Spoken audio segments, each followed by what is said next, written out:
This is the Filmora.io travel series. I'm Justin, and I'm going to share with you some of my favorite tips on how to shoot a time-lapse.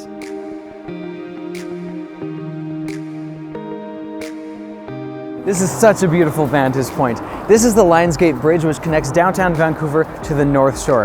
A perfect place for a time-lapse.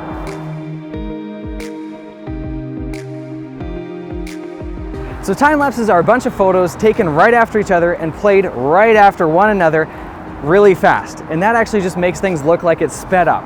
So if you look at the clouds now, nothing's happening. But if you take a bunch of pictures over a period of time and speed that up, it looks like they're moving really fast. And what I'm doing today is actually using 3 different cameras to shoot the same time-lapse.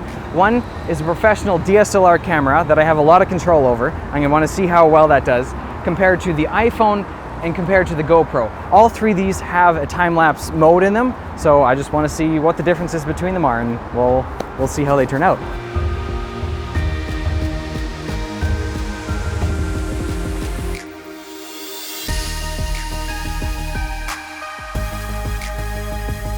So with the iPhone, you don't have as much control over the intervals as you do with the GoPro or the DSLR, so you kind of get what you get, but it's still a time lapse, and if that's what you need, that's what you need.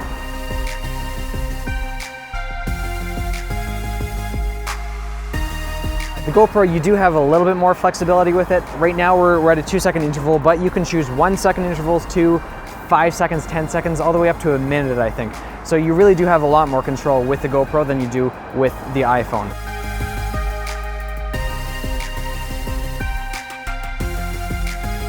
So what we're using today is the Canon 5D, and really pretty much any DSLR that you have, you will be able to make a time lapse. So if you got a DSLR, you're good to go.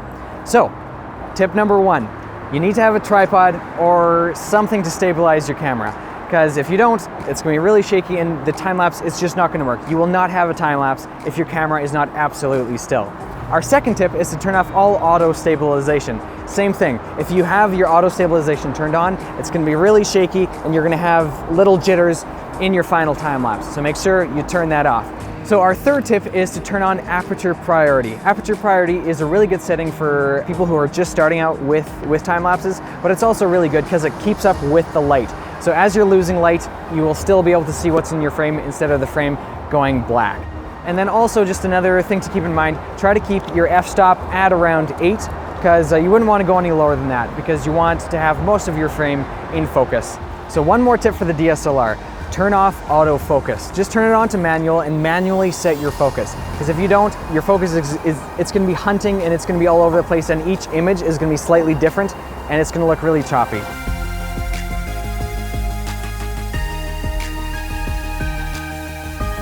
Naturally, with time lapses, you're going to be doing a lot of waiting. You're just going to be waiting for the time lapse to be finished, and so are the cameras. But the cameras are working and they're using their batteries a lot.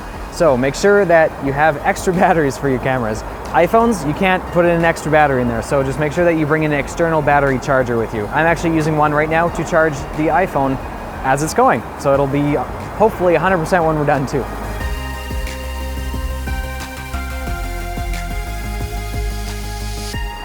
So there's a really cool app that I found called Sunseeker, and it's a really helpful app for planning out your shots during the day and especially for time-lapse shots. And what Sunseeker does, it tells you exactly where the sun is right now and where it's going to be when.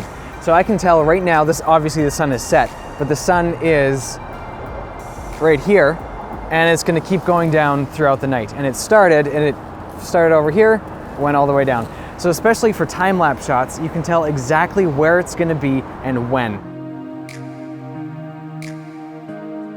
So the sun has set, and I think we are finally ready to check out what we got from our time lapses. Let's go check them out. So now that I've had a chance to warm up, I think it's finally time to check out these time-lapse shots from the iPhone, GoPro, and DSLR. So here is the iPhone footage. The first thing that I can notice is that I see the exposure and brightness trying to compensate during the time-lapse itself. It's not super smooth, but it's pretty good. Now when we move to the GoPro, we can see that it is a little bit better. I'm not noticing the exposure and brightness steps as much, but I see a little bit more grain and noise than in the iPhone, which is interesting. And now let's take a look at the DSLR. Now for me, this This is my favorite out of all of them. It's a lot cleaner, you don't have as much grain, and there is obviously no exposure or brightness steps.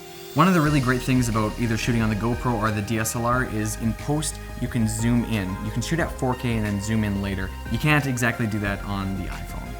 They're all great time lapses, and I could use any one of them. Well, I hope you enjoyed that video, and I look forward to seeing your time lapses. So make sure to subscribe to this channel and join Filmora.io, your YouTube creator community. I think I'm gonna go have a bath now.